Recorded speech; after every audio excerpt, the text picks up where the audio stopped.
still in chapter 22, and we are down in verse 20 this week.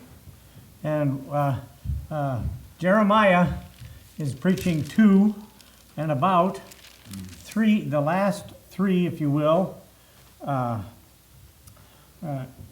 not quite the last three. There's one more afterwards.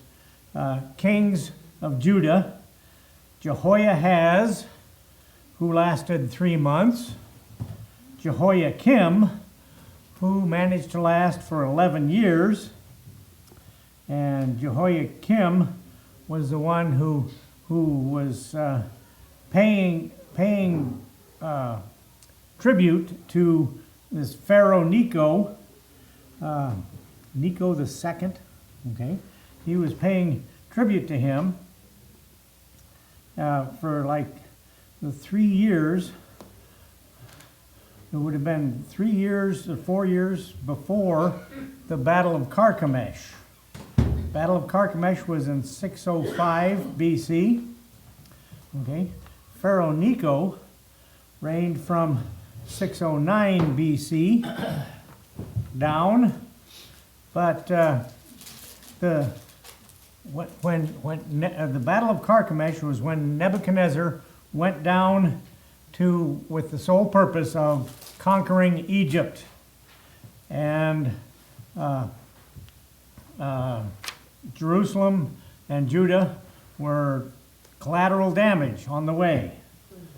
So Jehoiakim paid the tribute to Emperor Necho, and up until probably the time that this Battle of Carchemish, say from 609 to 605 BC, and then he quit.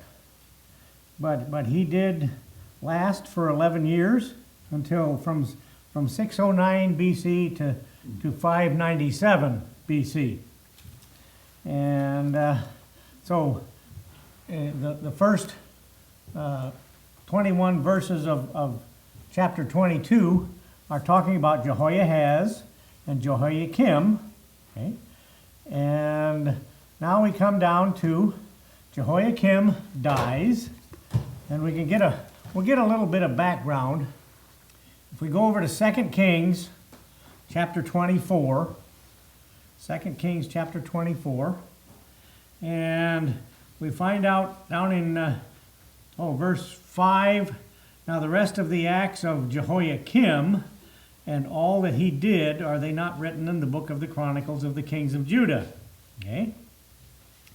But Jehoiakim, again, in the day, up there in verse 1, in days of Nebuchadnezzar, king of Babylon, came up, Jehoiakim became his servant 3 years, then he turned and rebelled against him. Okay? But Jehoiakim was the one that we've been talking about that built himself a lavish, expensive home, sealed with cedar boards, the ceiling with cedar boards. And after 11 years, Jehoiakim, in verse 6, slept with his fathers, and Jehoiachin, his son, okay, this Jehoiachin would have been Josiah's grandson. Get the ancestry going right there. Jehoiachin, his son, reigned in his stead, and the king of Egypt came not again any more out of his land, for the king of Babylon had taken from the river of Egypt unto the river Euphrates all that pertained to the king of Egypt. So Nebuchadnezzar conquered Egypt, took everything, and turned it all into the Babylonian Empire. And Jehoiachin, in verse 8, was 18 years old when he began to reign, and he reigned in Jerusalem 3 months. He lasted 3 months. And his mother's name was Nehushta, daughter of Elnathan of Jerusalem. And verse 9, and he did that which was evil in the sight of the Lord, according to all that his father had done. Okay? We don't know why Jehoiakim, okay, who was a son of Josiah, what messed him up, because he did evil in the sight of the Lord. But we know what happened with Jehoiachin. He just went along in Dad's footsteps. Okay? And at that time, verse 10, the servants of Nebuchadnezzar, king of Babylon, came up against Jerusalem, and the city was besieged. Okay? So this was right about in 597 BC, thereabouts. So we come and Jeremiah is preaching about these three guys: Jehoiahaz, Jehoiakim, Jehoiachin. And he's telling them what they all doing wrong. Okay? And verse 20 of Jeremiah chapter 22, go up to Lebanon and cry and lift up thy voice in Bashan and cry from the passages, for all thy lovers are destroyed. Okay? City is besieged. And now he's, again, going up to Lebanon, and because, with him, okay, and the reason he only lasted 3 months, all the, if you will, all the best and the noblest of the land, they were, once Jerusalem was taken and destroyed, the best and the noblest, all, everybody, and everybody, killed because of this siege. Took like 2 years.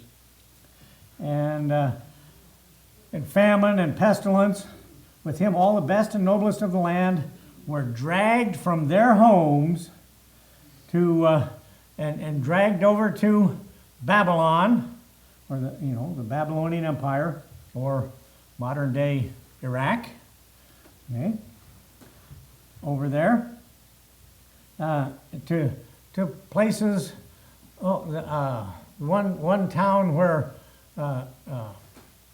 Ezekiel ended up with was kind of north of Babylon over there. I can't remember the name of the town now, but the void places of Babylon. They did have their own community, if you will, but they were slaves. All the best and noblest, hey, they're turned into slaves. Kings are all turned into slaves. Okay, and lift up thy voice in Bashan. Bashan is a territory there in the land, and these we've got the Jeremiah names the chief ranges of mountains, which overlook, if you will, the route from Jerusalem to Babylon. Okay? And in regular order, beginning with Lebanon up to the north, Bashan, northeast. It's a, mountains, it's a mountain. Bashan on the northeast and Abarim on the southeast. Okay? Lift up thy voice in Bashan, cry from the passages, for all thy lovers are destroyed. And this refers to, all thy lovers, refers to the nations that helped Jerusalem and Judah, helped these kings, Egypt, Necho, Jehoiahaz went to Pharaoh in Egypt, can you help us? We'll pay you, all that sort of good stuff. And these, all thy lovers, are the nations around Jerusalem that would have helped Jerusalem and Judah fight against Nebuchadnezzar. Okay? But Nebuchadnezzar, he had huge army. Anybody he conquered, if any of the soldiers of any of those nations that he conquered wanted to live, hey, come work for me. I'll pay you, I'll feed you. and you can be part of my army. He says that's the idea. And but all those nations, they're all destroyed. They're all wiped out now. Egypt is now part of the Babylonian Empire. Okay? And so they're all destroyed. And remember that, guys. Okay? Jehoiachin, when you and your family and everybody else, when we are, when Nebuchadnezzar and his servants, his army, are dragging you back to Babylon, okay? Remember that. Lift up thy voice in Bashan. Remember what happened to you. I spake unto thee in thy prosperity. Okay? When things were going well, Jeremiah, he warned them. This was all coming. And he's been warning them, and he's warning, and he's saying destruction, everything else, all that stuff. I spake unto thee in thy prosperity, but thou saidst, I will not hear. Okay? Everybody's saying, all these three kings, they all said, hey, we're not listening to you. Don't talk to us. We're okay. Yeah. Famous last words, we're okay. Spake unto thee, but thou saidst, I will not hear. This hath been thy manner from thy youth. Okay? That's why, they've done evil in the sight of the Lord, because they're not hearing what the prophet is telling them. The prophet is telling them doom, gloom, destruction, death, okay? And his your future captivity. I've been telling you while you were prosperous all the time that your dad Jehoiakim was building his fine house, which pretty much, I mentioned this last week, probably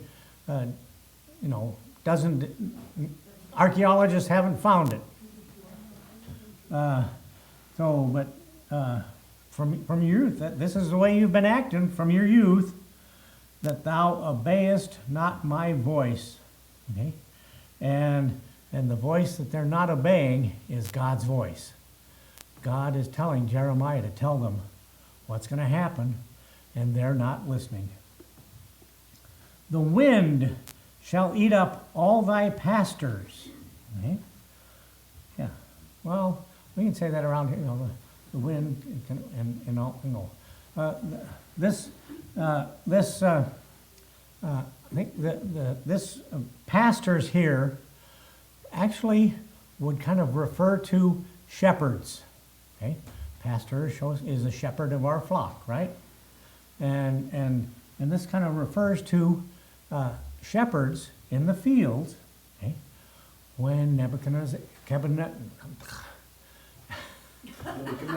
Nebuchadnezzar's army moves in, okay, and he's moving in like the wind. Talk about blitzkrieg and all that sort of stuff. Well, that's what he kind of did. The shepherds, the pastors, they're going to be the first ones that feel the brunt of the army coming through. Okay? And eat up all thy pastors, and thy lovers shall go into captivity. Again, all these nations around about, that's what he's referring to by lovers, shall go into captivity. Surely then shalt thou be ashamed and confounded for all thy wickedness. Oh, gosh, it's the, we should have listened. We should have listened to God. But no, they didn't.